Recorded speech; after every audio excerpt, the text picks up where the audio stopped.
మత్తయి రాసిన సువార్త 5వ అధ్యాయం 13 నుంచి 16 వరకు దేవుని వాక్యం విని, మీరు లోకమునకు ఉప్పై ఉన్నారు. ఉప్పు నిస్సారమైతే అది దేని వలన సారం పొందును? అది బయట పారవేయబడి మనుషుల చేత త్రొక్కబడికే కానీ మరి దేనికి పనికిరాదు. మీరు లోకమునకు వెలుగై ఉన్నారు. కొండ మీద నుండి పట్టణము మరిగే ఉండకూడదు.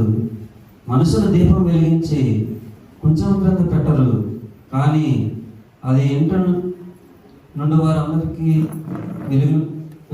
వెలిగించుటకై దీపస్తంభం మీదనే పెట్టుదురు.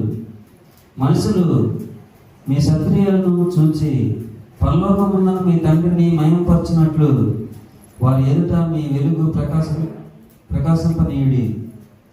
యేసు పరిశుద్ధ వాక్యం దీవించగలరు. ఆమేన్.